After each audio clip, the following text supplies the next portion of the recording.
In the midst of a blustery December, I embarked on a solo expedition to the heart of Edinboro, nestled on the outskirts of the city.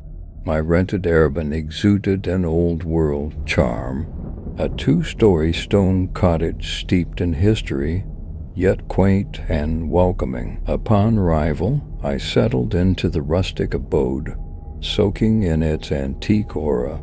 That evening, driven by curiosity, I ventured downtown to a local pub, a quaint nook known for its lively atmosphere. The first night unfurled without a hint of unease, mingling with friendly locals who shared their tales over pints of ale. The following day beckoned for exploration.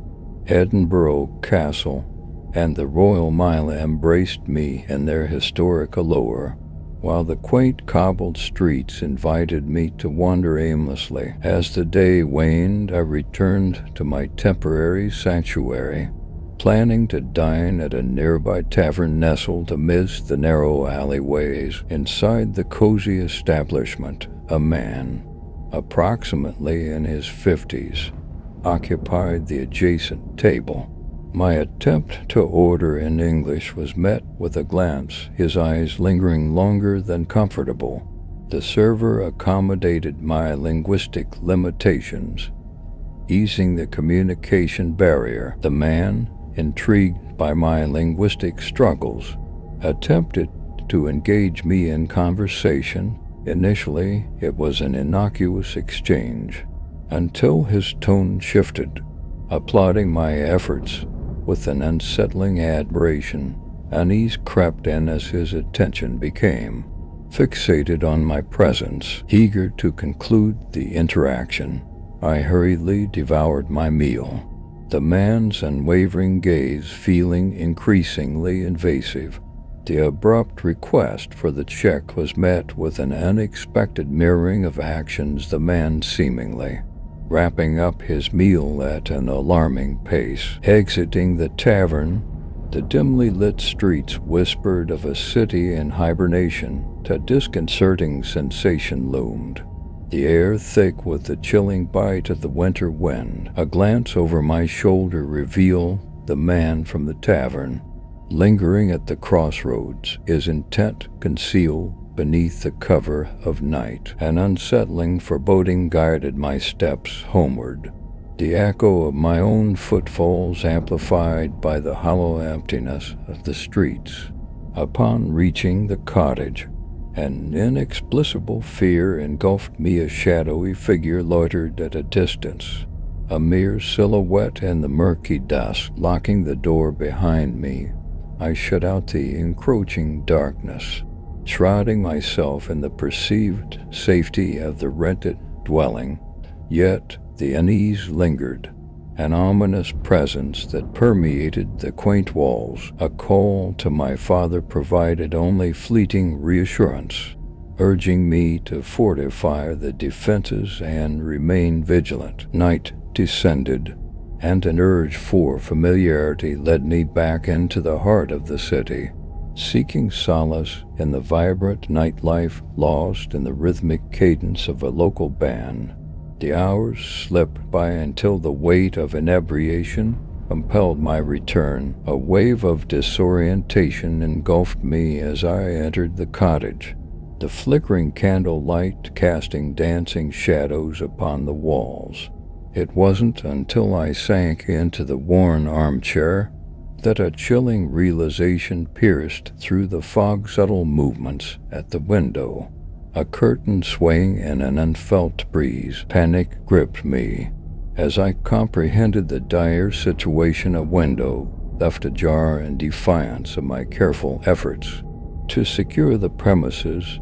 Instinct propelled me to action, the urgency overpowering the numbing effects of alcohol. Minutes stretched into eternity as I concealed myself across the street, the arrival of the authorities a bittersweet relief.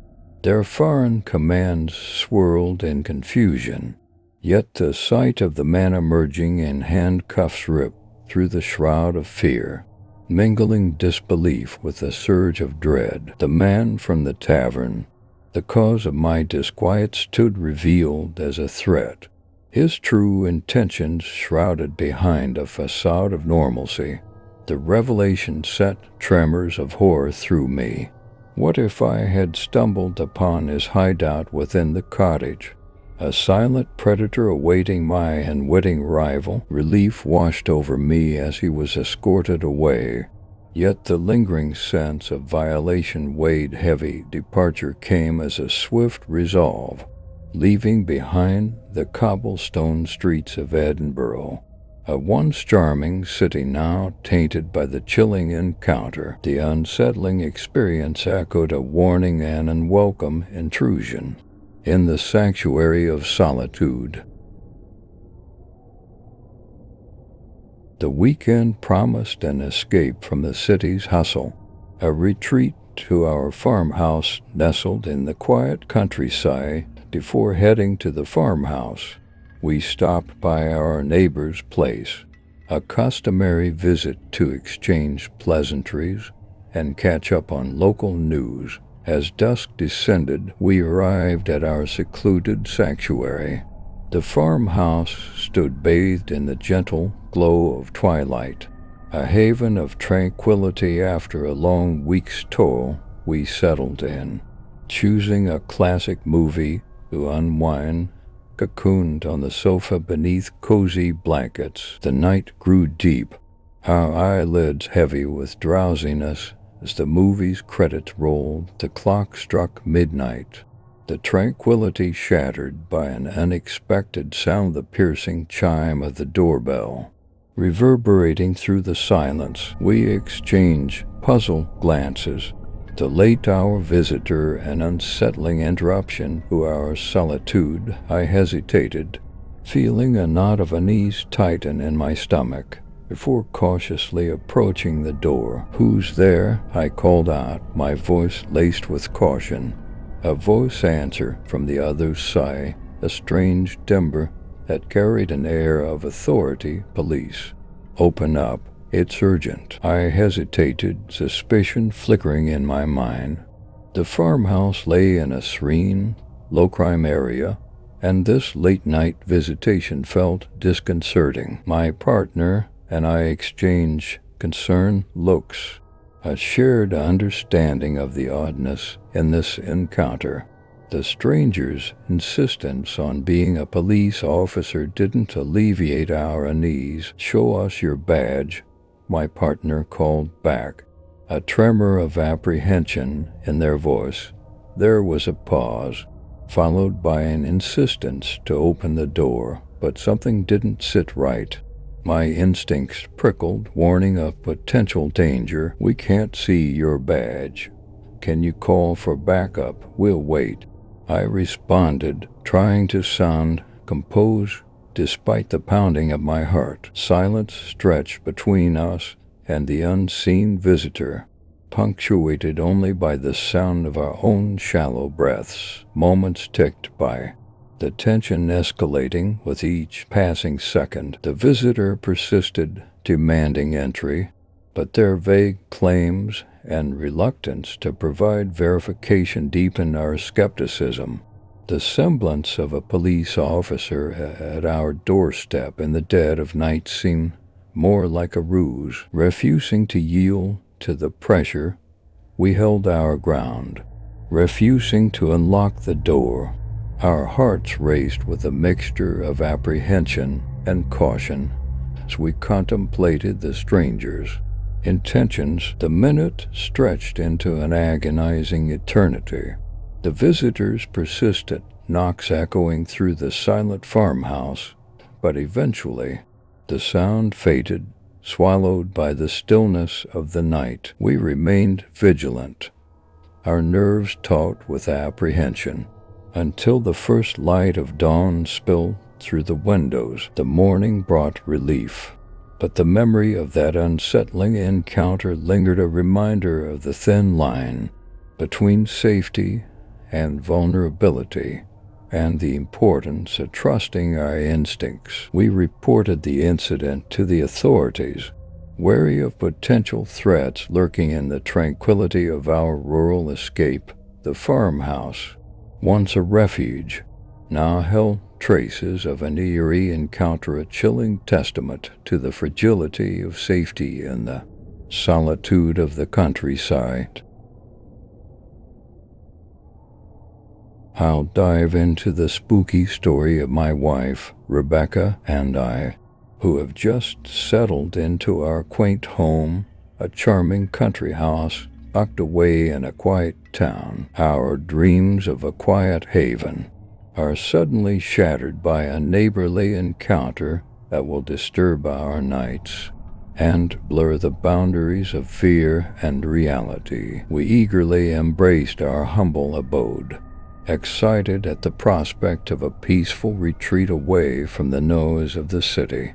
Our neighbors seemed lovely, except for the couple on the far side, who seemed reclusive. We chatted with the kindly elderly couple next door, exchanging pleasantries and assuming the camaraderie typical of neighbors. Our nights were spent unpacking boxes and arranging furniture, consumed with the excitement of turning our house into a home. One evening, as I was walking toward the back door to ease the sweltering heat, my gaze was caught by someone perched on one of our patio chairs. The sudden image jarred my senses, awakening a primal fear coursing through my veins.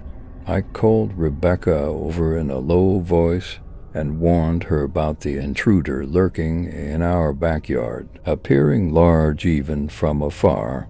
The annoying presence cast an ominous shadow. Fear gripped us as we debated whether to confront this intruder. I realized I was not prepared for a confrontation.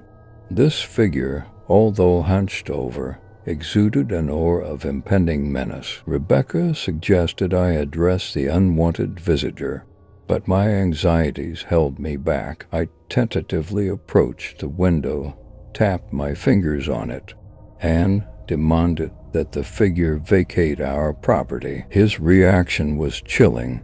There was a crooked grin on his weathered face, a wry amusement in his demeanor that gave me goosebumps. Increasing fear emerged as he turned his attention to Rebecca, fixing her gaze in a way that conveyed twisted intentions. The vile, lewd comments he made towards my girlfriend disrupted the peace of our home. I made a frantic call to the authorities, trying to protect Rebecca from the disgusting tirade that continued, frightening us even more. The temporary silence that followed his departure was merely an illusion, shattered by the haunting sounds echoing from our backyard, piercing the veil of tranquility. As I ran to the window, I saw once again the haunting figure, cigarette in hand, a terrible manifestation of terror. The slamming and banging of the back door, the frantic attempts to breach our sanctuary, unleashed paralyzing terror. My hands were shaking as I reached for the phone and called for help, begging the authorities to arrive quickly. The dissonance between the silence and the disturbing echoes outside fueled our fear. But despite the swift response of the authorities, the sinister figure remained elusive, slipping away into the shadows and leaving behind an uncomfortable silence that hung like a shroud over our home. Our efforts to seek solace in the security of our neighbors led us down a sad path. Revelations about the man's troubled past history of violence and substance abuse plunged us into a vortex of fear and uncertainty. The threat of his return loomed over us as a chilling reminder of his menacing presence. We reported him to the authorities, hoping for some respite, but the specter of his return lingered and filled our shelter with fear.